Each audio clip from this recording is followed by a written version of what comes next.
Монголын хамгийн халуун яриаг өрнүүлэх номер 1 залуусын сонирхолтой өвөөж ихтэй яриа энэ өглөө энд эхэлнэ. Good morning Mongolia. Монголын номер 1 өглөөний радио шоу.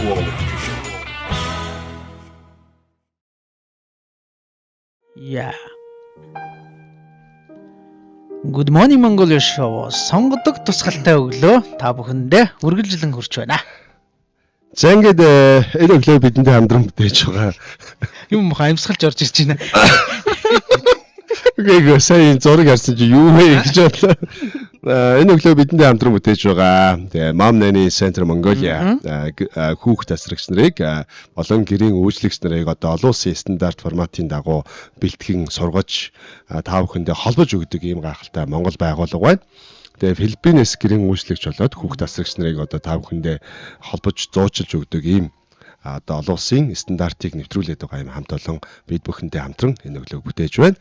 За мөн энэ өглөөг бидэндээ хамтран бүтээж байгаа гэрээс ажилладаг ээжүүдийн нэгдэл Мамайдаг гэнтлэг хамтран ажиллаж байна. За тэгээд Good Morning Mongolia show маань Star телевиз болон Хэмнэл радио 91.7 радио дэлгүүрээр та бүхэндээ өглөө болгон хүрдэг үлээ. За өнөөдөр бид хүн Хэмнэл радиогийнхаа байран дээрээс явж байгаа. Одоо бидний бас нэг хамтран ажилладаг сайхан хамтрагч маань тий гэр бүлүүдийн маань нэг байгаа. Тэгээд энэчнээсээ бас ингээд энэ гоё сонгодог тусгалтай өглөөг бас энэ гоё олон юм номон дундаас тий. Харин Бас нэг ийм гоё орчин дундаас одоо явуулж байгаадаа тун таатай байна. Тэгээд бид нар өчтөр бас нэг сэвгэр одоо үндэсний үйлдвэрлэгч чихрийн үйлдвэр дээр бид хүн очиод ирсэн. Тэгээд үүнийхээ бас дээжис тунгаа огчтой бас сонирхуулъя. Тэгээд тунгаа огчтой өглөөний мэнд хүргэе. за бүгдээрээ сайн байцгаана уу? Өглөөний мэнд хүргэе. Тэгэхээр ийм сайхан гайхалтай орчинд тийм ээ. Ингээ номон дундаас өнөөдрийн бүтээлийн талаар бүгдээрээ хамт ярилцах гэж байгаа да. Маш их таатай байна. За бүгдээрээ дугаараа эхлүүлцгээе тий. За энэ эхэлчихэд явж байгаа таг. За тэгээд өнөөдөр тунгаа огч маань ямархуу бас уран гоё зургуудыг бэлдэж одоо хүмүүсийн мэлмийг баясгахаар одоо ирсэн байна вэ гэдэг талаараа бас сонирхуулаач тий. За тэгэхээр өнөөдөр бүгдээрээ 19-р зууны үеийн алдартай зураач болох одоо Эдвард Мэнигийн зүлгэн дээрх өглөөний үнд хэмээх бүтээлээр одоо ямар гоё нэртэй бүгдээрээ задлан шинжилгээ хийх болно.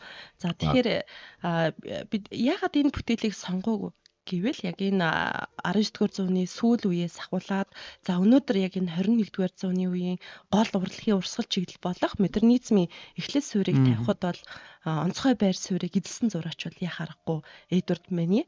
За тэгэхээр яг тухайн үеийн одоо орчин үеийн хэм маягаар хэрнээ одоо реалист тийм бодит дөрүүдээр дөрүүдээ оруулж өгсөн тийм зураач бол яа харахгүй Эдвард Мэни юм аа. Тэгээд ер нь авангардист буюу одоо тухайн үедээ маш их том тесрэлт болж гарч ирсэн тэрхүү бүтээлийг төрүүлсэн байна л да. Гэхдээ өнөөдрийн энэ сонгож авсан бүтээл дээр маш их одоо мөргөлдөөнтэй, зөрчилдөөнтэй тухайн үед бол маш их адлагтайж олон нийт бол одоо энэ хүү бүтээлийг бол одоо бусдад үзүүлэхийг хориглож исэн тийм бүтээл байгаа. За тэгэхээр яг энэ бүтээл дээр нь бүгдээрээ бид яг энэ өглөө шидэд түүхээрээ Эдвард Мэнигийн амьдрал түүхийг хуваалцсан байгаа. Тэгээд үнэхээр бас гайхалтай түүхийн эзэн амьдрал уран бүтээл нь бас тийм гайхалтай хүн байжээ гэдгийг бас өнөө өглөө бид бүхэн хамтдаа мэдэрсэн байгаа. Тэгээд тэрээс гадна өнөөдрийн таны лук бол үнэхээр гоё харагдаж байна. Тэгээд яг ингээд эмэг ямар гоё юм бэ? Яг нөгөө хинээ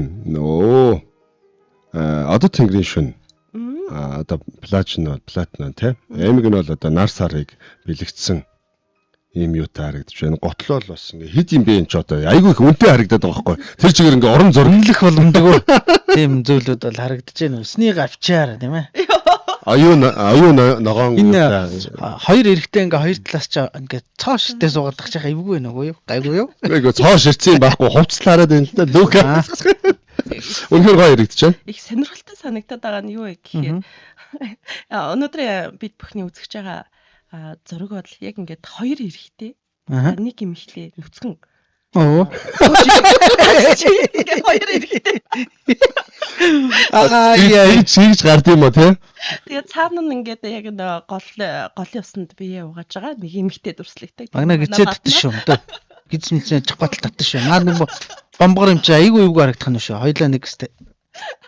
Чахбатал. Тийм байгаа юм бэ. Татхаа тийм.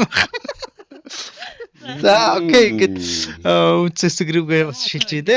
Бүтээл рүүгээ одоо За тийм. харж байна те. За эхлээд зураач байгаа талаар товчхон танилцуулаад өгье.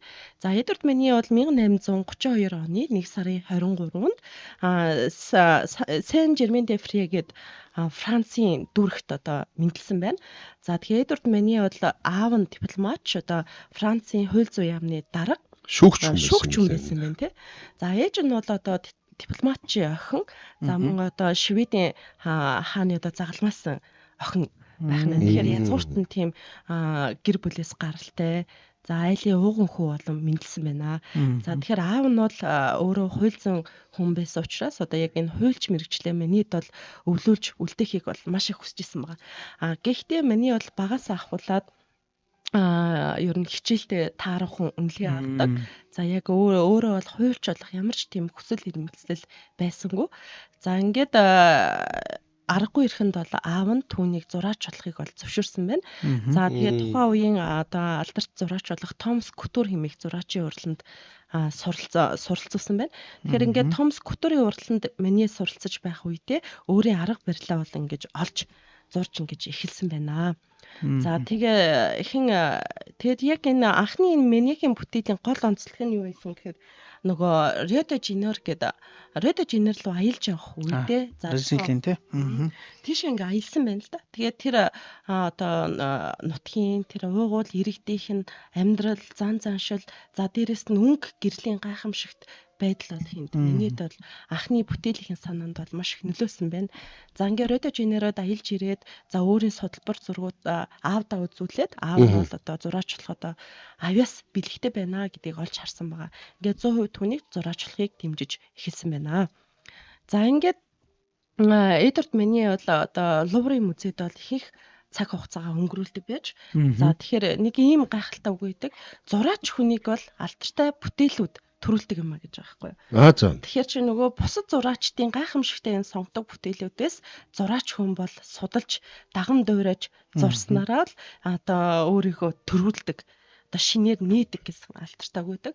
Тэгэхээр яг аргагүй Мени бол одоо өмнөх үеийнх Диего Веласкес гэл те Италийн бас алдартай өөр одоо тийм уран бүтээлчид Испанийн зураачтайс бол маш их суралцсан байгаа. За жишээлбэл Франц Хайс гэдэг одоо Голландын зураачийн бүтээлүүд бол Менид бол маш гүнзгий сэтгэл төрүүлж байсан байна. Тэгэхээр яг аргагүй бид нар ч бас аливаа зүйлийг шууд ингээд сурдаг юм гүй те өмнөх үеийн түүхээсээ бид нар байнгын суралцж идэг. Бидний амьдрал бас яг тийм байгаа шүү дээ. Бид нар ингээд шууд өөрийгөө төрүүлсэн юм гэвэл үгүй. Ингээд дандаа ямар нэгэн зүйлээс үлгэр жишээ авч түүнээсээ дандаа суралцж идэг.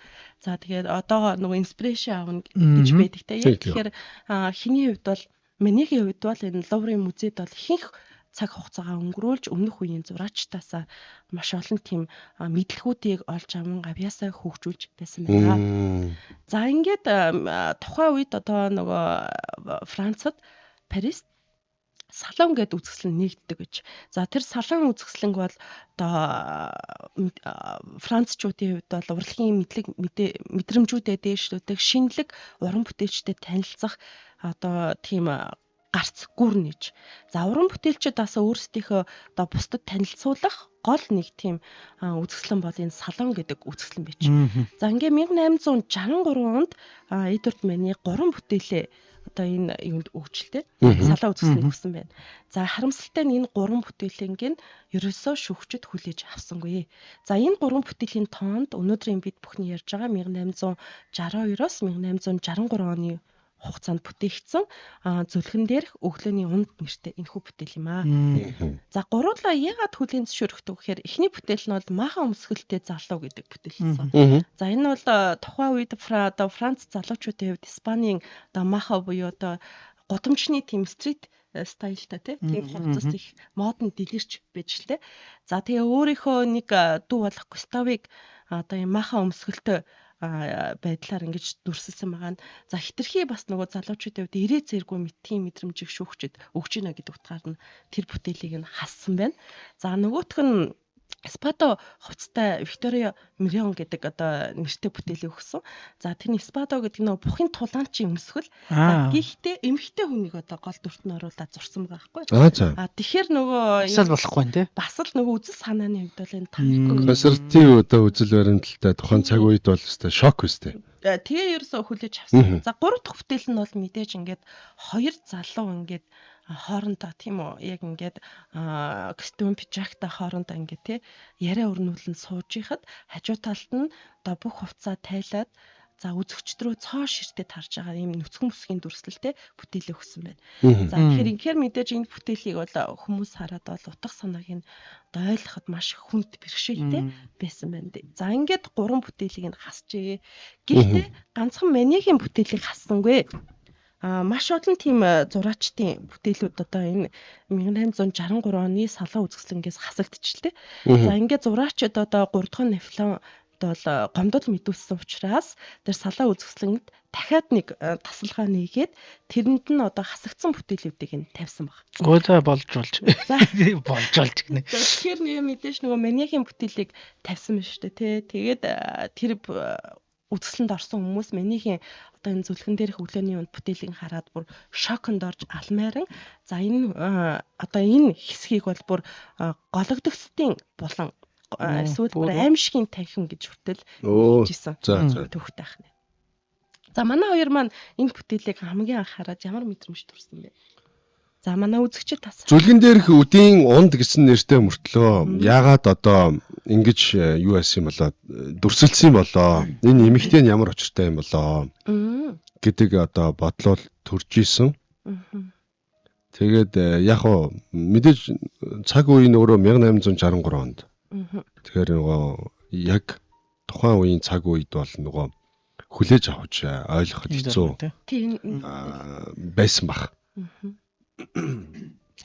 Тэр цаана байгаа эмэгтэй одоо бас яг юу хийж байгаа бол та тий.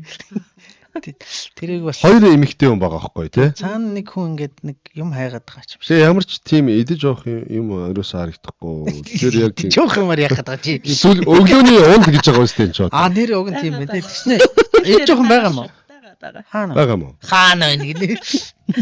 Энэ өөр утгатай ч юм шиг тий. Тийм байна. Үргэлж ингээд тамаар нь сайн харах юм бол наад талд нь бол ингээд яг сагстай жимс. За Франц одоо тий багет ингээд талах ингээд нойтон газар ингээд тавигдсан. За энэ бүсгүй одоо тий цэнхэр өмсгөл нь болсон. Зуны тэр сарвч. Одоо харагдсан. Зуны малгай нь ингээд тавигдсан байгаа. Тийм байна. Тэгээ бас л юм өгүүлэх гэсэн л байна л да. Тэг яагаад ингээд хувцастай хоёр хүний наан ингээд бас ингээд хувцсгүй хүн байж байгаа юм болоо. Гэдэл нэг энэ одоо тайлбар байгаа санаа байгаа тий. За тэрийг сонсъё тий. Бид хоёр одоо энэ дими яриад байгаа тий. Үндсэн санааг өөрөө бодох гээд байна тий. Тэгэхээр маш одоо хамгийн их дүүлэн шуугантай маргаантай тийм бүтээлүүдийн нэг бол яхахгүй энэ Манигийн зүлгэн дээрх өглөөний үнд гэмээр бүтээлээ. Гэхдээ Мани бол анх одоо энэ бүтээлээ үзэсгэлэнд өгөхдөө усанд оролт гэдэг нэр өгсөн байгаа байхгүй юу? Гэхдээ сүүлд бол дараа нь одоо нэрийг өөрчилж ингэж зүлгэн дээрх өглөөний үнд болгон өөрчилж ингэж оруулсан байна. За тэгэхээр энэ ингээд маш нарийн юм бас түүхүүд яригдана. Энэ бол нэлээд том хэмжээтэй бүтээл. За 2 метрийн өндөртэй 2.6 метрийн хавцуу бараг өргөнтэй. Тийм амар том. Маш том хэмжээтэй. За тэгэхээр тухайн үед Францад ийм том бүтээлүүд дээр бол одоо шашны ч юм уу эсвэл домог зүүн сэдвтэй бүтээлүүдийг томоор бүтээдэг байж. Тэгтэл энэ бүтээл чинь яг аль сэдв рүүгээ орох юм бэ гэдгийг мэдтгэе болчихж байгаа. Болж байгаа учраас одоо шүүмжлэгч нар бол маш их цочиртож яг аль одоо сэдвийн дагуу энэ бүтээлийг хамруулах вэ гэдэг нь бол тодорхойгүй болж ирсэн байна. Тэгэхээр Эдвард Манигийн хувьд бол аливаа зүйл дандаа шинжилэлт хийх тийм ээ уламжлалаас шинжил рүү оруулах буюу одоо тий уламжлалт одоо реалист урлаг байгаа боловч санааны хувьд одоо авангардист тийм орчин үеийн хэв загварлаа оруулах гэдэг. За энэ санаан дээрээ өөрийнхөө одоо бүтээл дээр маш их ажиллаж ингэж орж исэн баг. Тэгэхээр үнэхээр ингээ харахад бодит дүрүүд боловч тэр дүрслэгдсэн байгаа байдлыг ажиглаад харуул яг ингээд орчин үеийн хэв маягтай байна гэдгийг шууд харагдж идэг. За тэгэхээр энэ дээр одоо хит хит утга санаагаар авч болно. За нэгдүгээрт бол одоо тухайн үеийн залуучууд одоо энэ яг Болоны за яг энэ Болоны залуучууд одоо ингээд цуглараад одоо цайгаа уух тийм ээ өглөөний цайгаа өдрийн цайгаа тий өдрийн цайгаа уугаад за хоорондоо яриа ингэж өрнүүлдэг. За тэгэхээр яг тэр Болоны за зуны одоо маш гоё дэлгэр цагт одоо энэ залуучууд нийлээд ингээд тухайн үеийн одоо оюутан залуусын ярианы ямар ч сэдв байж болно тэр яриаг өрнүүлж байгаа тэр байдал ингэж харагдаж байгаа.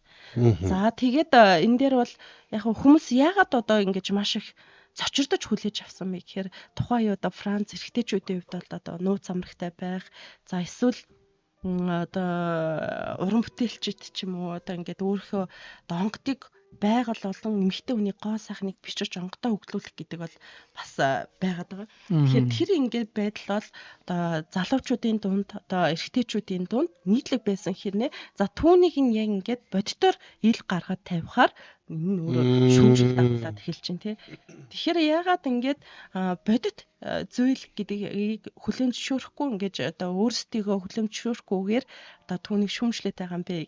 Тэгэхээр миний хувьд хүний тэр дотоод сэтгэл ер нь бол тухайн үеийн одоо залуусын нийгмийн дунд ямар сэдв ямар үйл явдал өрнөжсэн түүнийг яг л бодитоор нь харуулсан байна. Тэгэхээр чи нөгөө зарим үед ч нөгөө үнэнтэйгээ нүүр тулахаар хүлээн зөвшөөрдгөө гихчээр энийг чинь харсан хүмүүс бол гараад ингээд хоо нийгэмд байдаг тэгсэн мөрчлөө тэрийг ингээд ил болгоод гэрэл тусгачингууд өөрсдөд нь ингээд яг толны тусгал шиг ингээд харуулчингууд эсэртгэж байна тийм ээ. Тийм. Тэгэхээр яг өөрсдөө нөгөө хүлээн зөвшөөрөхгүй байгаа байдал нь харагдчихна.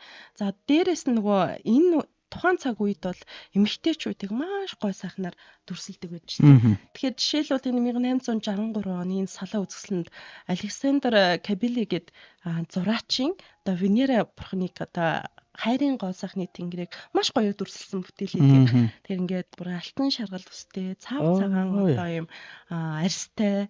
За тэгээл бэлхүүс болон ташааны хэсэг нь их гоё. Одоо тийм дүгж дүрслэгч байгаа. Солиот. Тэрийг одоо 3 дугаар Наполеон бүр өөрөө хөдөлтөж ингэж өөрийн цогцолтонд авчихсан байна. Өвн зохиж одоо авсан байна тий.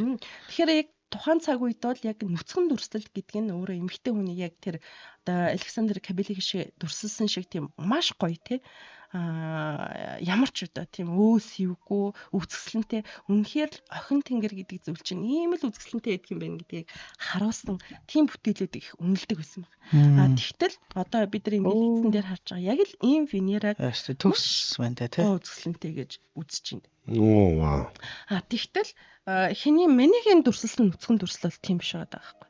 Яг үзэгчд рүү одоо ямар ч айх аюулгүйгээр яг л ингээд ширтэж байгаа тэр эмэгтэй хүний дүр орж ирж байна.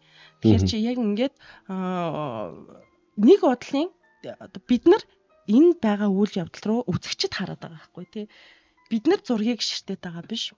Бид нар лөө одоо энэ эмэгтэйг ширтээд яг л бидний бодит байдлыг сануулад байгаа мэт тийм мэдрэмжийг өгч байгаа. Тэгэхээр энэ зурган дээр ерөөсөө харцаар бол дөрүүд ерөөсө холбогдоогүй. Бүгд өөр өөр ингэсэн хөдөлгөөн харцтай. Тэнгүүтээ бид нар лөө тэр одоо эмэгтэйг ширтээд байгаа юм шиг. Бид нар яг тэр нэг одоо тий Болоны үед болж байгаа залуучуудын үйл явдлыг яг л хажууд нь зогсоод харж буй юм тийм мэдрэмжийг. Саяны нөгөө нэг хэвтцэн байгаа нэг бүсгүй штэ. Тэрний цааталт бас нэг үйл явдал байгаа тий. Саяны тэр бүтээл нөгөө Тициан гэж зураачийн талент харж буй сайхан Венера гэдэг бүтээл. За тэгэхээр энэ хэний одоо Менегийн бүтээлд маш олон зураачид нөлөөлж исэн гэж байна тий. За тэдгээрийн нэг нь одоо энэ Тициан гэд зураач идэг.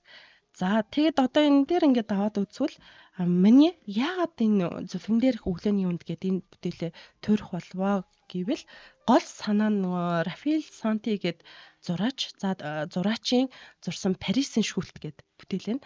За энэ Парисын шүүлт зургийг дараа нь одоо Марк Антонино гэд зураач болохоор яасан байгаа. Силбер болгосон. За тэн дээр ингээд яг Парисын шүүлт буюу одоо нэг эртний Грекийн домгоос хэдэлбэгдсэн нэг тийм бүтээл байдаг. За тэр бүтээл дээр нэг үйл явдлын яг нэг хэсэг гарч ирдэг. Яг хоёр бурхан одоо тий далайн бурхан болон одоо лусын дагнаар ингээд яг одоо энэ Менегийн дүрслэн зурган дээр шиг гуруулаа хамт ингээд суугаад сууж байгаа. За тийм нүцгэн дүрслэлтэй хэсэг орж ирдэг. За одоо энд дэлгэцэн дээр харж байгаа. Одоо яг энэ дэлгэцэн дээр энд харагдчих тий. Тийм ээ тий. Орж ирж. Парисын шүлт. Парисын шүлт гэдэг энэ бүтээл дээр энэ гарч ирж.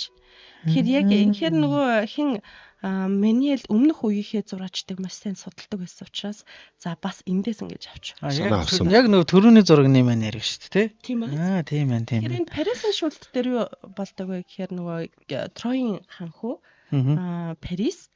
За Парис болохоор нөгөө 3 Яг энэ зургийг баг хоцжуулаад зурцсан юм шүү.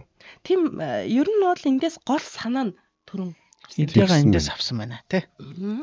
Тэгэхээр энэ дээр бол нөгөө Троийн ханху Парис одоо 3 одоо дээрх бурхтуудаас хамгийн үзэсгэлэнтэйг нь одоо сонгож байгаа.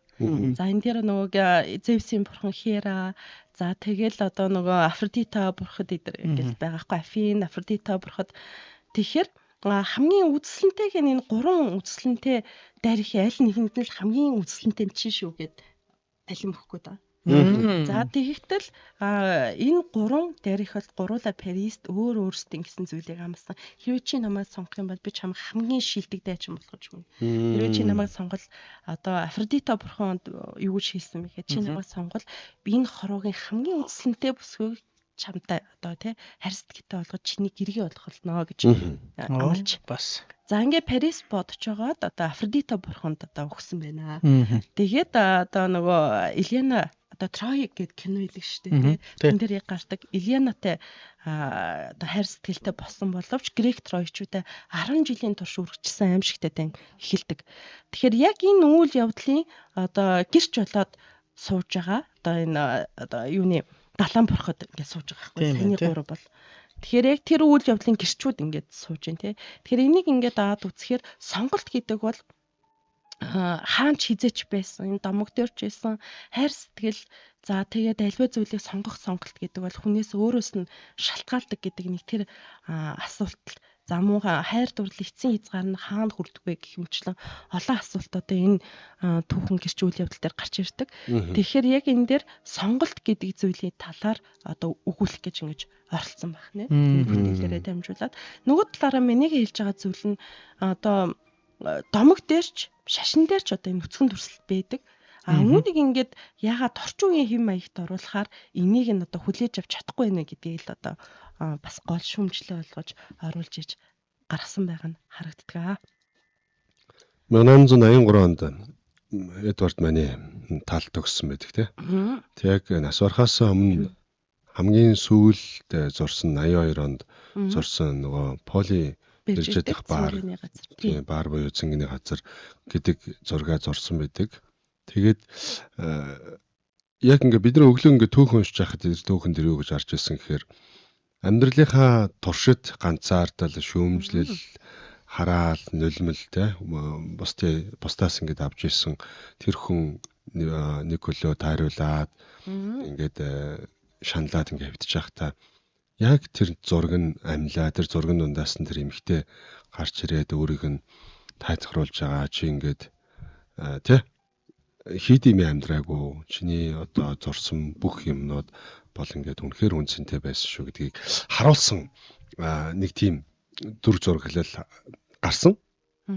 Тэрнээс одоо Эдвард маань маш их тайлхлыг аваад урам зориг аваад өөрийнхөө үнэнд ингээд үнэнч үлдсэндээ сэтгэл дүүрэн энэ хорвоогоос явлаа гэсэн нэг юм дүр зураг гардаг байхгүй.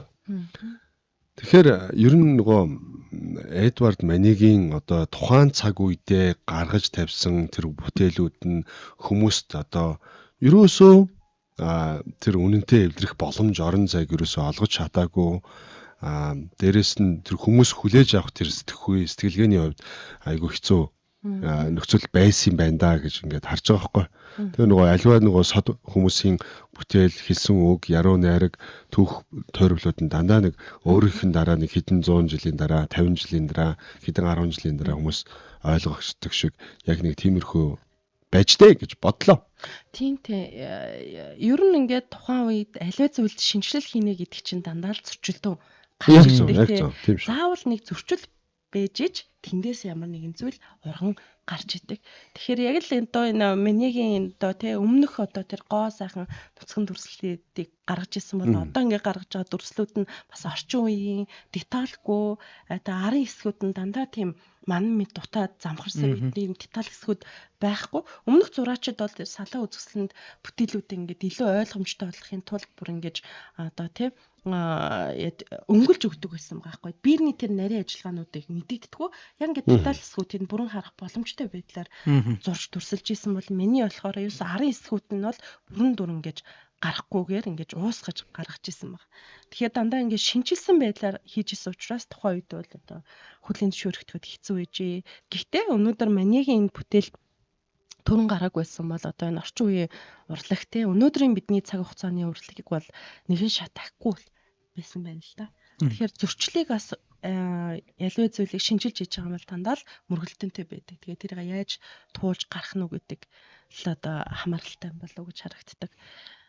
За тэгээд өргөжлүүлээд ингээд аваад үзвэл одоо энэ хэн байваа те энэ дүрслэгдсэн хүмүүс нь одоо яг хэн байваа гэдэг дээр Ямар хүмүүс байваа. ямар хүмүүс байваа гэдэг дээр Төрийн зөвлөгөн дээр өглөөний үнд бүтээл дээр хэн дүрслэгдвэ гэж байгаа. За тэгэхээр яг гол дүрийн эмэгтэй бол яг түүхэнд энэ дөрүүд бол бүгдээрээ түүхэн дөрүүд байгаа. Гол дүрийн эмэгтэй нь Викторино Мирон гэдэг эмэгтэй. За эгэлж ирээн л одоо гэр бүлээс гаралтай. За тэгээд уран зургийн одоо мэдээлэлээр ингэж ажиллаж исэн өөрөө зураач одоо салонд бас хид хідэн бүтээл тавьж исэн тийм бүсгүй байна. За тэгэхээр хин миний бол ганцхан энэ зүлгэн дээр хөглөөний үн дээр Викторино Мироныг дүрсэлсэнгүй одоо саяны бит хоёрын дурсаад байгаа Поли Бирч дэх цэнгэний газрын гол дүрийн эмэгтэй бас Викторино Мирон. За тэгээд дээрэс нь одоо түрүү нөгөө Спато өмсгөлтэй бүсгүй гээл дүр дээр бас орж ирж байна тий. За мөн Олимпиа гэд бүтээл дээр гэж бас Викториног оруулсан байгаа. Хиний хувьд бол Викторино Мирон болон Мани хоёр бол одоо тийм маш нууцлаг гүн гүнзгий харилцаатай байсан гэж энэ бүтээлүүдээс нь харагдаж байгаа маа. Дээрээс нь Викториногийн бас тийм маш гоёмсог тэр нэг нүдний харц нууцлаг нүдний харц нь бол Манигийг одоо анхаарлыг нь маш ихээр татдаг байсан байна. За тэгээд хажууд сууж байгаа яг ингээд гараараа ингээд те нэгэн зааж байгаа тэр залуу бол хин Манигийн одоо хөргөн ах болох Фердинанд Лихоф гэд хүн байна. Би уран баримлч мэрэгчлээ. За тийм хүн байгаа. За тийм ч учраас түүний одоо яг уран бүтээлч мөн за одоо шинэлэг сэтгэлгээтэй гэдгийг илэрхийлсэн учраас одоо тийм смокинг бүхий одоо тийм малгайг өмсүүлж оруулж ирсэн байна.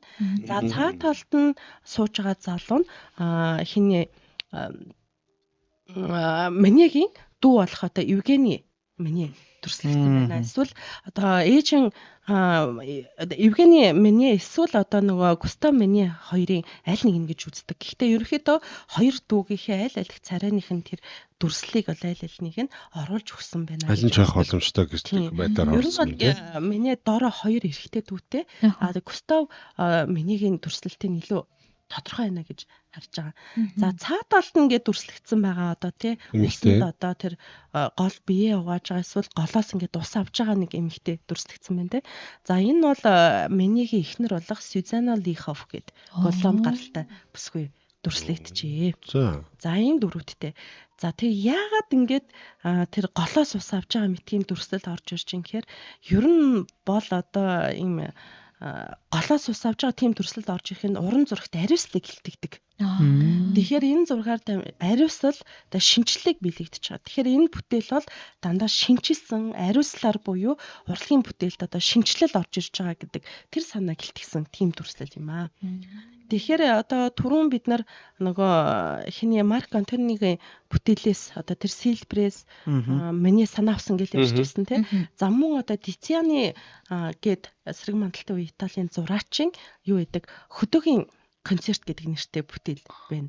За тэр бүтээл дээр юу гардаг гэхээр нэг хөгжимчин залуу одоо малчин залуу хоёр яг ингээд нөгөө яг онгодоороо хөглөгдчихсэн нэг нь яруу найраг уншаад л нөгөөх нь болохоор лимт тоглоод л аль аль нь ингээд одоо тэр урлагийн ертөнцид гүн гүнзгий автаж байгаа. За хажуу талд нь нэгэн бүсгүй бас ингээд хөгжим барьчихсан зогсож идэг. Нөгөө талд нь нэг бүсгүй хоёр одоо нүцгэн дүрслэлтэй бүсгүй нөгөөх нь худгаас ингээд ус юулээ зогсож байгаа хоёр эмэгтэй өндөрлээд.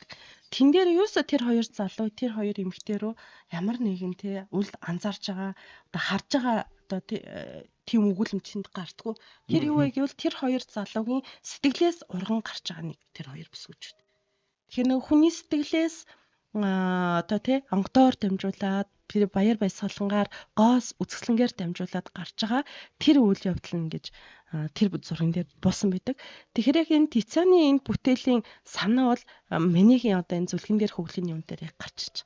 Тэгэхээр одоо энэ Фердинанд энэ Лихоф болон одоо энэ юу нарын Густав Мани нарын одоо тий аливаа зүйлийг бодож тэр сэтгэлээс нь урган гарч байгаа тэр төсөл мөрөөдлүүд нь за тэр яг үзэгчд рүү бидний гişртээ сууж байгаа Викторианы Мироны дүрээр ингэж бидэнд бууж байна гэсэн. Тэгэхээр Мани бол яагаад энэ зургийг их шинжилээд бас олон зүйл зөрчилдөөнтэй байдаг гэхээр Мани бүр олон зүйлүүдийг нэгэн зэрэг энэ бүтээлдээ хийгээд өчгсөн байгаа байхгүй юу? Тийм. Өстө тийм ээ.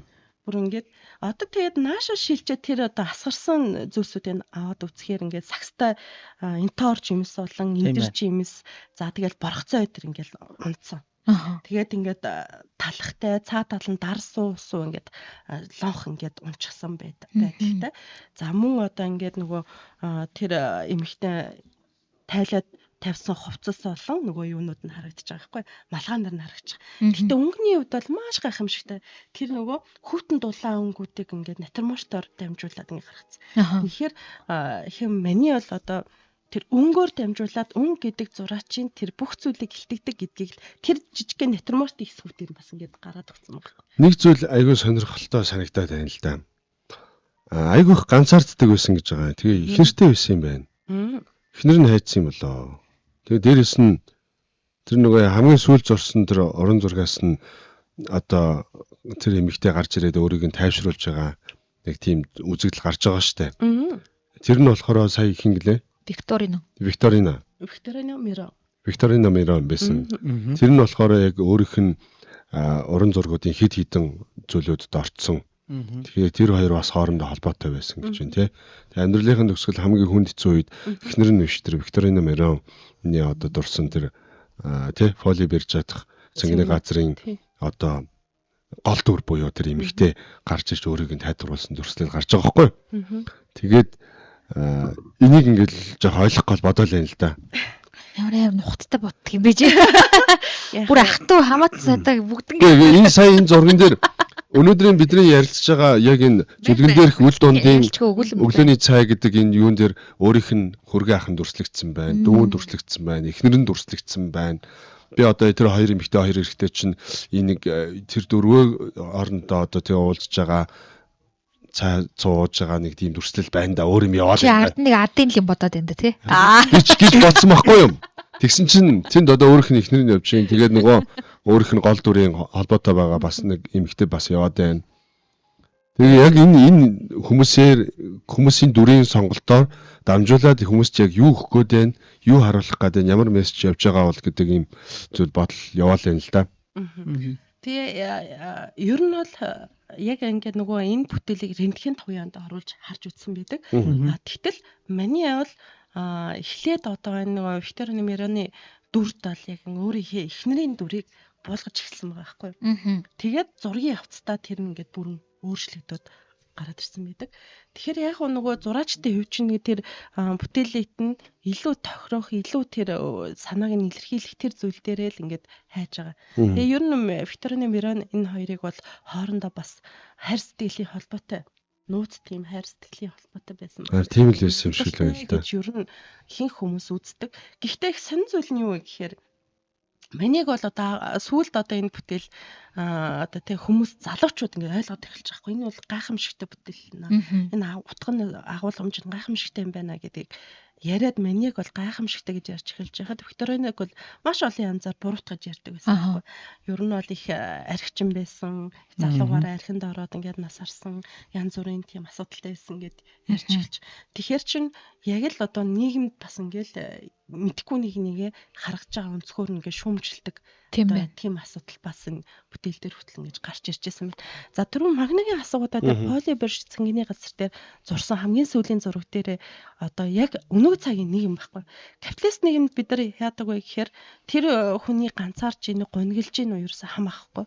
Энэ хүн бол бидэнд дүүлж байгаа гэдэг утгаарыг хандж.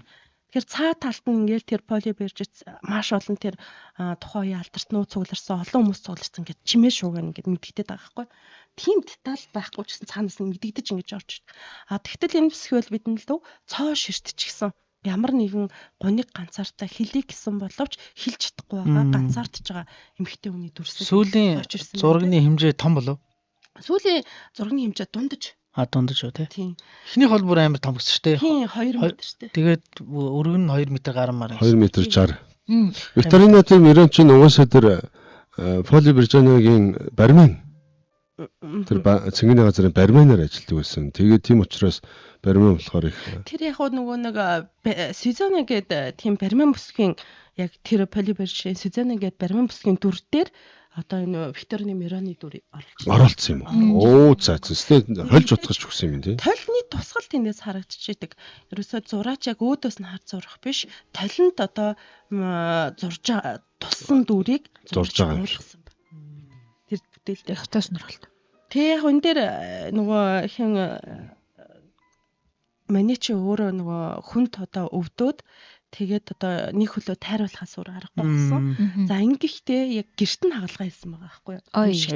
Хөл гэртээ одоо хөлөө тайруулсан байгаа. Мэдээж эн чинь бас осолтой тий хатуур аавна. Тэгээд ингээ би энэ сайжрахгүй байсаар хагаад 1883 оны 4 сарын 30-нд гэж таалт өгсөн.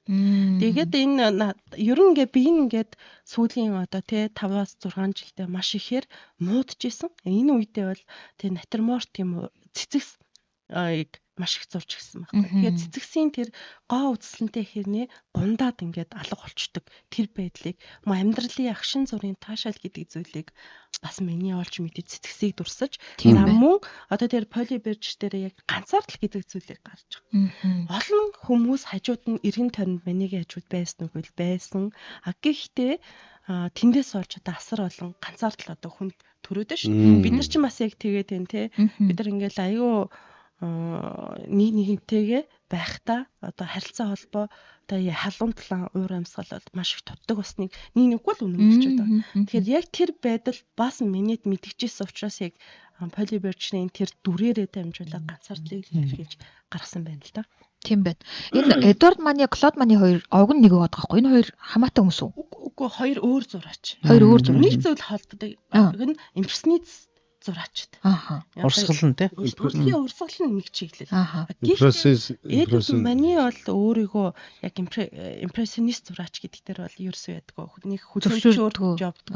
Импрессионистууд бол одоо голд хэрэгүүлэгч зураач бол яхахгүй манай Эдвард Мани ами гэжсэн бол Мани бол энэгээ хүлээн зөвшөөрдөг байсан. Тэрс нэг зүйлийг бодоод суужлаа. Би нөгөө нэг Санктад очиод Эрмитаж үзчихсэн. За. Тэгэхэд нөгөө одооных шиг ингээд бас ойлгохгүй үедээ очиж. Одоо ингээд нэвтрүүлэг яваад ингээд тунгай агши одоо ингээд яриаг сонсч масаад өдөөд идэр очсон бол тийм ээ. Бас нэг жоо ойлгож энэ төр үзэх гээд шүү. Харин тийм бод. Одоо бүтэн нэг том юм хананд ганцхан зураг байж байгаа жишээ нэ. Одоо нэг түүхэн болоод айгүй олон хүний оролцоотой тийм том зургууд ингээд бүтэн ханандаа байж идэм л ингээд. Тэгээд тэрийг ингээд айгүй тэрэн дээр бол айгүй удаан ингээд хүмүүс зогсоод ингээд деталь болгоны ажиглаа зогсоод байгаа ингээд. За ингээд жижигтэр ч юм уу дундын зургууд дээр ингээд ямар суудаад. Гэтэ нөгөө нэг зурган дээр айгүй удахаар баг тэр Эрмитаж шин бүгдийг үзээ явбал замбрааг удах ингэсэн. Тэгээд биш нөгөө нэг яхавтай мэдгүй юм зайлал нөгөө Ленардо да Винчи шиг гэдэг юм ингээл нөгөө нэг тод мэддэг гэдгийг нэг хараад л гэж юм ингээд тэгээд би ч нэг үзэж шалаагүй мөртлөө баг бүтэн өдөр зарцуулсан ч. Шалахгүй байхад л тэр шүү дээ. Одоо өдөөд очих юм бол бас арай нэг өөр бас те ойлголттой очих гээд шүү. Тэрэн дээр бас жоохон тэгж шүү гэж. Яалчгүй манай нөгөө тунгай агшин ингээд нөгөө одоо ингээд олон цуврал мягмар гариг болгон бидний ингээд сонгодог ертөнцөөр аялуулж яг энэ хүн төрлөختний сод бүтээлүүдийн тухай тэрний ард хэн байсан, цаг үе нь ямар байсан, хүмүүс нь яаж хүлээж авч ийсэн, тухайн үедээ нэрд гарч амжсан, амжаагүй гэдэг ингээд олон түүхүүдийг сонсоо. Тэгээд бас бид нар чинь нэг юм хурган тэр зургийг нөгөө юм урсгалыг бас мэддэг болоод штэ тий. Ингэсний дараа зургийг уншиж ингэж харж сураад байгаа байхгүй юу? Одоо өмнө нь бол тэгэл ямар гоё улаан зураг вэ? Ямар сони хар зураг вэ гэж одоо мэддэггүй бах та. Нэг нүд нь шууд тусч байгаа нь өнгө болохоор өнгөний л одоо тийм уусалт таашаалын мэдрэмжийг л хүн зураг уншиж мэддэггүй бах та. Өнгөний л таашаад юм байна. Ер нь их их тохиолдолд. Тэгэхээр нөгөө өөрийнхөө дуртай өнгө буюу одоо жишээ нь дулаан өнгөнд дуртай хүн бол дулаан өнгөтэй зургийг урд жоохон зогсож байгаа тий. Гой өнгөтэй зураг байна. Жоохон хөтөн өнгөнд дуртай хүн бол хөтөн өнгөнийхөө өмнө очиж зогсож байгаа. Өө сайхан зураг байна гэчихэд тэгээ явцдаг байсан бол одоо ингээд олон сонгодог тусгалтай өглөөг ингээд тунгаагчтай хамт ингээд өнгөрүүлсний дараа бид нар ч нэг юм нэг 7 хоногийн ганцхан гаригийн нэг 30-40 минутанд л энэ мэдээллийг авж штэ. Гэвч ингээд энэ өөрөө ингээд тогтмол давтагдаад ирэхээр ямар их юм мэддэг болцсноо дараа нь саяхан нэг галерей ороод ингээд гайхчих жишээтэй тий. Бэйгүү зураач нэр мэр мэддэг болцсон. Ядаад нөгөө уншиж ялгаатай их учиртай ярьж мээрээ тийм ээ. Тий одоо жишээ нь ингээд нөгөө тунгаагч өнөөдөр өмссөн байгаа ингээд нөгөө даашин зэглэл жишээ нь өмнө нь юу гэж харах байсан бэ гэхээр ямар гоё цэнгэр палаж вэ. Одоо урлагийн бүтээл байгаа байхгүй. Тэгвэл одоо үүч нөгөө одод тэнгэрэн штэ. Айгу те нөгөө нэр мэр мэддэг байсан. Мэдхгүй хүн бол одоо сайхан ялгуун брэндийн сайхан балааж байна гэж баярлаад. Одоо мэдхгүй одоо брэндийг хэлхийн ямар учиртай. Тэ хамгийн аманд орж ирсэн нь тэр байлаа. Чи одоо мөнгө авсан юм аашээ. Хүч бөөний төвөл ялгуун Салтер клуб яваад байна. Бидний мэдгүй нэг юм яваад ах шиг шүү найруулагч. Нэлт шүү. Санамсаргууд нэрээ дурсуулах газар байл баясгалан олбогдораа. Санамсаргүй мөлтлөө санамсартай юм шиг дуурна гэж байна. За өнөөдрийн энэ зураач бол оромтэл бол үнэхээр бас гайхалтай юм байна. Тэгээ бид нар бол импрессионизм энэ үгийг чи одоо хэлж өмнө бол фильм хуулчих гээд одоо ч ингээд амд татахгүй байгаа дээ шүү дээ. Баян хэлдэг үг биш учраас. Тэгэхээр яг энэ төрлийн одоо ялчгүй одоо загалмаас эцэг төлөөлөл гэж одоо энгийн бид нар бол ингэж хараад идэг. Боловч тухайн хүн маань өөрөө тэрийг хүлээн зөвшөөрдөггүй. Орон бүтээл байсан биш. Ер нь тийм задгаа сэтгэлгээтэй юм хүн байсан биш. Ер нь бол тийм. Одоо жишээлбэл энэ бүтээл дээр яг ингээд нууцлаг бүр ингээд яг ногоон зүйлийнхний тэнд мэлхий хүртэл дүрсэлж оруулсан байхгүй. Тэрийг хэлэхгүй л бол сайн хүн анзаарч ингэж харж чаддаггүй. Тэгэхээр тэр мэлхий ингээд дүрсэлсэн байгаа нь бас нөгөө тэр эмхтэйг дүрсэлж оруулж ирсэн байгаа юм л да. Тэгэхээр тэр эмхтэй дүрслэл гэсэн үг. Тэгээд яг ингээд юуны хувьд зургийн арга барилын хувьд ингээд аваад үзэхээр тухайн үеийн зураачид бол тэр гэрэл сүүтрээр дамжуулаад одоо гэрлэр сүүтрээр нь дамжуулаад яг тэр нэг чухал деталь одоо тий хэсгүүд дээр ингэж нэрийн оруулж өгдөг гэсэн байна. Харин одоо энэ зүлгэн дээр хөглөөний ундыг харахаар байгалийн гэрлийг за мөн одоо тий химэл гэрэл буюу одоо урлан дотор байгаа тэр гэрэлтүүлгийг ашиглаж гаргаад яг л театрын нэг тайз шиг гэрэл зургийн фото шиг тийм байдлаар өгсөн шүү тарагдаг. Яа тэгэхээр энэ бүсгийг харахаар гэрэл тэр чигээр гэрэлтэй байгаа. Харин тийм байна. Тэр чигээр гэрэлтэй. Тэгэхээр яг л нөгөө фотод арчсан юм шиг ингээд тийм шууд гэрлэлээр өгсөн байгаа нь энэ бүсгийг улам илүү тодруулж дүрийн илүү оруулж ингэж өгсөн байна л да. Харахаар ингээд нэг жоохон лайтыг нь өгж байгаад ингээд арчсан юм шиг тийм. Яг тийм байна. Чи нөгөө зураач ч болохоор гэрлэлсүүд чинь нарийн гаргаад энэ ингээд орж иж уусгасан байдлаар өгж байгаа шүү дээ. Тэгээ зураач болохоор ерөөсөө энэ бүсгүүд тэр чигээр нь ингээд гэрэл өгсөн. Тэг хавтгаа дүрслэлтэй. За мэдээж асалтын одоо перспектив буюу асалтын хувьд аваад үзвэл цаана тэр голонд тэр усанд одоо тийм ус аваад сууж байгаа тэр бүсгийг ингээд харахаар одоо яг ингээд бид нар л унаад ирэх гэж байгаа юм шиг харагддаг байхгүй юу? Тийм байна. Уг нь бол цаашаага жижигрэх ёстой шүү дээ. Тэгтэл баг энэ дөрүүдээс илүү том хэмжээтэй мэтийн хэмжээг өгж байгаа. Тэгэхээр чи ямар ч доо жинхэнэ эвдсэн байгаа байхгүй юу? Одоо тийм зөрүү шинэлэг хүн байсан. Тогтсон одоо нэг уран зургийн стандартыг өөр нь эвдээ хийцэн байгаа байхгүй тий? Яг бүр тэр чигтний энэ зургаараа бүгдийг ингээд эвдээд тавьчихжээ тий. Тэгэхээр яг л энэ хойно сууж байгаа тэр бүсгүй голын цэцгэлтэйгээ тэр бүсгүй болохоор бид нар л өөр ингээд унаад ирэх гэж байгаа юм шиг том хэмжээтэй. За тэгээд энэ бүсгүй болохоор тэр чигээр ингээд гэрэлтэй. Тэгээд ийм хавтгай юм шиг тийм дүрслэгдсэн байна. Тэгэхээр өмнө нь бол ерөөсөө ийм дүрслүүд орж ирж байгаа. Энэ 1800 хэдэн он гэсэн бэ? 1863. 1863. Тэгэхээр яалчгүй тухайн цаг үедээ бол нөгөө зураачдын дунд бол нөгөө урлагийн эсэргүү бослогч гэдэг ч юм уу тий. Тэгж хэлэгддэг байснууд аргагүй юм байна л да. Нэгснэрээ бас нөгөө дараа үеийн залуучуудаа илүү зам гаргаж чөлөөтэй сэтгэх тий. Энэ боломжийг л одоо харуулж өгсөн гавьяатай хүн юм байна да. За тэгээд энэ бүтээл бол одоо тухайн цаг үед ингээ хүлээн зөвшөөрөхгүй явсаар 140 гаруй жилийн дараа бол за буцаад одоо алдартай болж гисэн байна. Олон нийт бол энэ бүтээлийг бол тэр гайхамшигтай байгаа байдлыг нь бүн олон тийм хилцүүлэг өрнүүлж байгаа тэр байдлыг нь гайхан магтаж эхэлсэн байна. За үүнд бас гол нөлөө үзүүлсэн зүйл нь одоо пост панк чиглэлийн одоо хамтлаг болох wow гэдэг нэртэй хамтлаг. Тэр хамтлагийн одоо цомгийн гол юуг нь одоо цомгийн гол нүрийг нь болохоор яг энэ зургаас сэдвлээд одоо гол дүрийн дуучин охиныг нь яг ингээд энэ байдалтай суулгаад одоо тэр нэг хамтгийн гишүүдийг нь бас ингээд цаана суулгасан байдлаар цомгоо хийсэн байгаа байхгүй.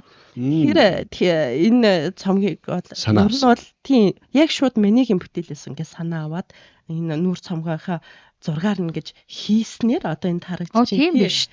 Ингэсэн бүтээл бол одоо хамгийн шилдэг нүүр цомгийн бүтээлүүдийн нэг болж. Хөгжмийн урсгал руу ч гэсэн бас ингэж орсон ба шүү дээ. Гэтэ энд дүрслэгцэн одоо энэ бүсгүй бол дөнгөж 14 настай байсан. Нөгөө энэ 14 настай охины ингээд нүүр цомгонд зургаад аруулсан учраас ээж нь бол мэдээж маш ихээр уурлаж цагтаа туршил ингэж хандаж энэ нүүр цомгийг хураалгаж исэн байгаа байхгүй юу. Тэр нь илүү PR болж гожигноос юм биш үү?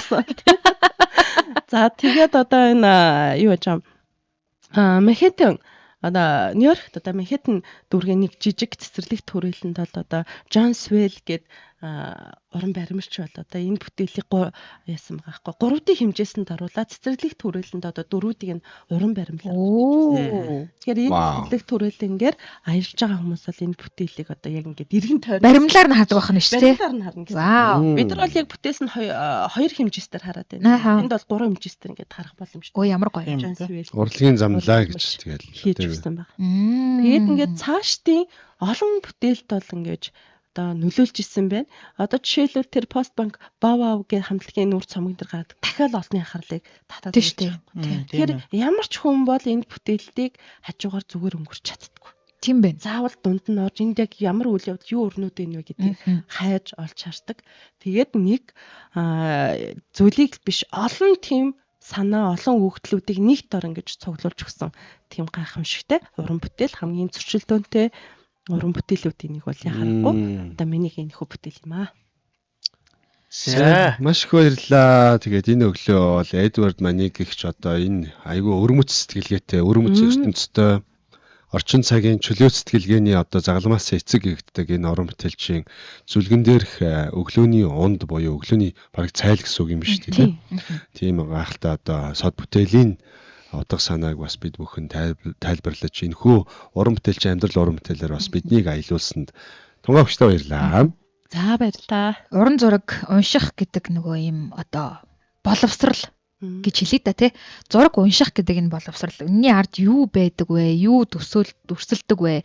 Энийгээр юу илэрхийлдэг вэ гэдэг ингээ олон зүйлийг биднэрт мягмар гариг болгон ирж ярьж өгдөг тунгаагчтай маш их баярлалаа. Тэгээд бизнес эрхэлдэг хүний хувьд бол тунгаагчийн яг энэ сонгодог өглөө ингээд сонссоор хагаад сүүлдээ нэг юм хурлын нөхцөл байдлыг уншдаг болчихдог.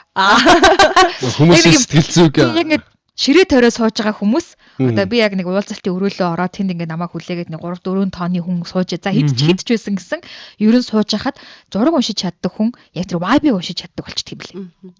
Энд нэг уур амьсгал нэг иймэрхүү байгаа юм байна. Энэ хүн бол над руу их анхаарал хандуулах юм байна. Тэр хүн бол завгүй байгаа юм байна. Энэ хүн бол бошгон гарч явахын төгс болж байгаа юм байна гэдэг ч юм ингээд хүн нэг болгоныг уншаад сурчдаг юм байлээ. Одоо би яг яаж вэ? Чи одоо дараагийн бослогоо хурдан шилжих юмсаа л гэл. Одоо би зүгээр л таныг харж байна. Тэгэхээр яг энэ сонгодог тусгалтай өглөө бид нар ингээд зориуд мягмар гариг болгон та бүхэнд хүргэж байгааг энэ цаад санаа цаад утга нь бидний ажиглалт гэдэг зүйл яг энэ орчин цагт айгүй богиносоод байгаа. нэг зүйл дээр гүнзгий төвлөрч анхаарах чадвар улам бүр багасаад байгаа. Гэхдээ энэний арталт ингээд ажиглаж чадах юм бол ойлгож чадах юм бол нэг хэсэгхэн дүрслэл дээр маш олон зүйлийг агуулчихсан байдгийг шүү гэдгийг нөгөө 8 настай болчраас 80 настай буурал хүртэл ойлгоод хүний амьдрал үггүйгээр ойлголцож болдог хэсэг байдаг гэдгийг л сануулахын тулд энэ дэлхийн одоо сод бүтээлчдийн амьдрал, уран бүтээл одоо гайхамшигтай түүхүүдийг нь та бүхэндээ хүргэж байдаг үлээ. Тэгээд бидний энэ зорилгын цаад санааг нь ойлгох юм бол сонгогдсон цогцолтой өглөө бол үнэхээр ингээд догдолж хүлээдэг өглөө болж хувирдгийн шүү. Би бол одоо яг тэгэж хүлээдэг хүмүүсийнх нь нэг болчоод байгаамаа. Тэгээд тунгаагч маань хаяа шалгалж хүлээг гэж жоохон завгүй болох үед би гэлээ. Тэгэж одоо яг нөгөө догдолж хүлээдэг хүмүүсийнх нь нэг байна. Тэгээ манай үзэг сонсогчдын хувьд энэ манай Good Morning Mongolia шоуны даваагаас баасан гараг төрж байгаа бүх одоо цагууд маань таныг орчин цагийн хотын иргэн, хотын энэ соёл, vibe энэ бүхнийг одоо авахд одоо тус нэмэр болох үс тийм цагууд байгаа гэдгийг одоо онцлог хэлмээр байна, тийм ээ. Ариун чимэг дөгөрс өрөн аккаунтаас сонсогч маань өглөөний мэнд хүргье. Түүхийн гоё агшнаар аялуулж мэдлэг өгдөг сайхан нэвтрүүлэг баг хамт олондоо хөөхөн тунгаа багштаа баярлаа гэсэн шүү. За ингээд Үгүй би дуусгах гэж байна. Агшийн урдуур ороод яагаад Аа шигээрээ. Ингээд тунгаагчтай өнөөдрийн бас энэ сонгогдсон цогцолтой өглөөг манаас хамт бүтээлцсэнд маш их баярлалаа. Тэгээд бид нар бас дараагийнхаа хэсэг рүү шилжих гэж байна. Хамтрагч байгууллагуудаа бас зарлаад дараагийн хэсэг рүү шилжцгээе тий. За Good Morning Mongolia шоуг бидний бүхэнтэй өглөөг хамтран бүтээж байгаа бидний одоо алтан туш Мамеда гэнтлэг буюу одоо гэрээс ажилладаг ээжүүдийн нэгдэл хамтран бүтээж байгаа. За мөн энэ өглөө бидэнтэй хамтран бүтээж байгаа Mom Nanny Center Mongolia буюу одоо Филиппинээс гэрийн үйлчлэгч болон хүүхэд асрагч нарыг зуучлан холбож өгдөг олон улсын одоо стандартыг одоо Монголдо нэвтрүүлээд байгаа ийм хамт олон бидэнтэй хамтран ажиллаж байна. За мөн энэ өглөөг бидэнтэй хамтран одоо бидний этгэмжид хамтрагч Хэмнэл радио 91.7 радио маань бас өнөөдөр бас яг энэ өнөөдрийн орчныг бас бүрдүүлж бидэндээ хамтран бүтээж байна. За ингээд Good Morning Mongolia шоу маань үргэлжлэж байна.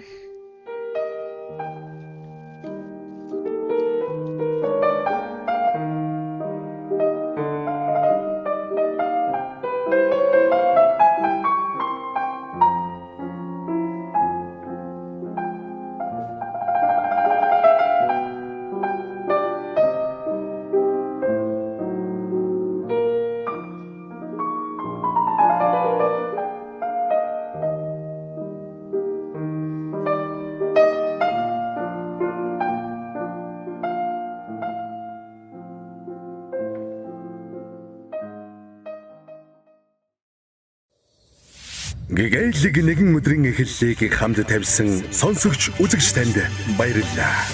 Энэ өглөөний химнэл таны зүрхэнд сэтгэлд үлдсэн гэдэгт бид итгэлтэй байна. Маргааш өглөө бид та бүхнийг дахин нэг сонирхолтой сэдв, цааш мэдээлэл хамгийн шилдэг дуу хөгжмөнтэйгээр яг энэ дээр хүлээж авах болно.